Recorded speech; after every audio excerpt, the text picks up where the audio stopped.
A number of options being considered to fund national health insurance. And another murder recorded here in the capital, so don't go anywhere. The Bahamas Tonight, the weekend edition, starts now. Now in HD.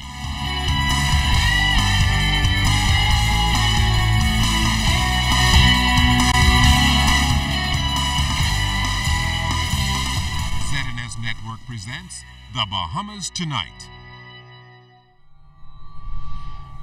This portion of the news brought to you by BTC Every Day.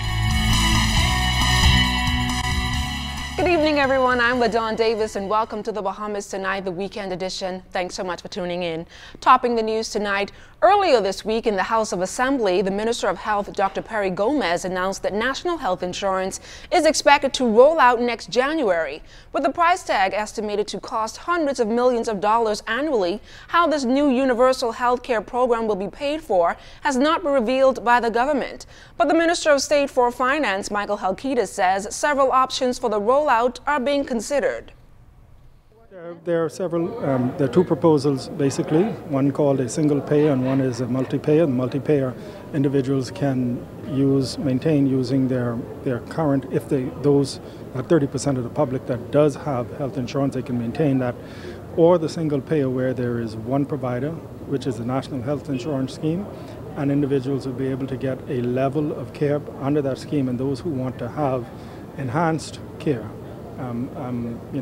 they can pay to buy additional insurance. But the idea is that it's long overdue that we have a national health insurance system in place where Bahamians, regardless of their age, the background, their status, the economic status, the ability to pay, can have access to quality health care.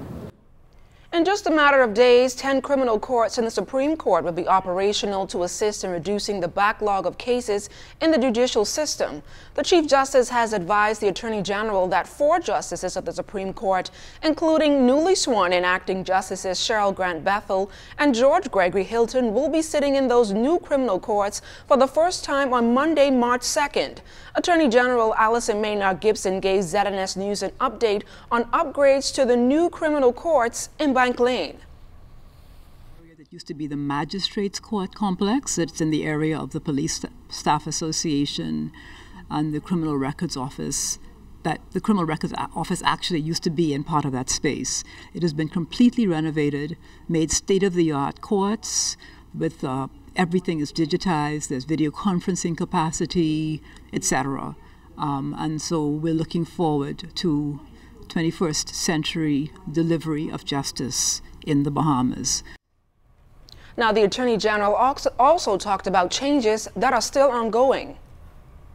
We expect also in short order that the judges who are now sitting in the main Supreme Court building will be moved to another space temporarily while the main Supreme Court building is renovated and again made completely state-of-the-art, and all of the defective air conditioning, old wires, etc., removed so that we can have a state-of-the-art 21st century complete Supreme Court complex. In other news, police were called to the Culbert's Hill in eastern New Providence last night, where the lifeless body of a male was found in a bullet-riddled rental vehicle. Head of the Homicide Division of the Central Detective Unit, Superintendent B.K. Bonamy, says it was approximately 8 p.m. when the police control room was alerted to gunshots being fired in the quiet neighborhood. Responding officers, on making checks, found a ST parked in the middle of the street with the door open. Upon checking this vehicle, discover a male lying on the outside of the driver's door. He had what appeared to be some gunshot injuries to the body. EMS would have responded here and report and discover him lifeless. At this time, it's unclear as to what took place here. We are appealing to persons or members of the public who would have seen or heard anything to please give us a call. The vehicle has some gunshot damages to the front windshield, so we suspect that the person would approach this vehicle and fire shots into this vehicle, hitting the deceased person. Police were unable to identify the victim. However, our news team understands him to be Sean Neville. Investigations continue. The Minister of National Security, the Honorable Dr. Bernard Nottage, says the government is moving ahead with plans to reform the Department of Corrections. With more than 1,000 inmates housed at the Fox Hill Prison, which was built in 1950s to house 400 persons, Minister Nottage acknowledged that physical upgrades are also needed. Those people who visited the prison are concerned about the physical state of the prison, and we have certainly been trying to do something about the physical state. Many people believe that persons who are sent to prison are sent to be punished, and therefore the conditions there should be harsh. While we agree that they are sent to prison as punishment, once they are there, it should be the goal of our correctional services to rehabilitate them and prepare them for reintegration into society. Even from an enlightened self-interest perspective, since most of our inmates will be released within 3 years, it certainly makes no sense to dehumanize these mostly young men for that period of time before releasing them into society. Now, also during his communication in the House of Assembly to the mid-year budget earlier this week, Dr. Nottage said he's gravely concerned about the conditions in maximum security. This as changes are steadily being made to the prison. We have now got on the property a drug rehab facility, a juvenile young offenders, a training academy, the relocation of a remand court.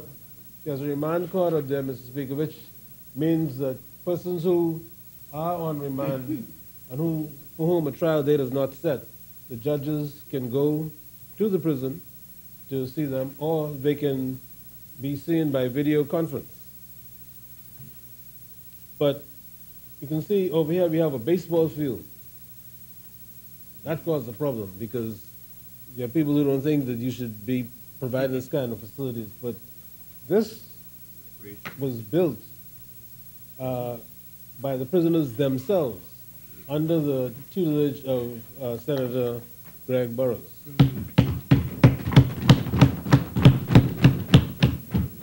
An amazing, talented young man who cares for young people. Stay close. We've got more news right after this quick break.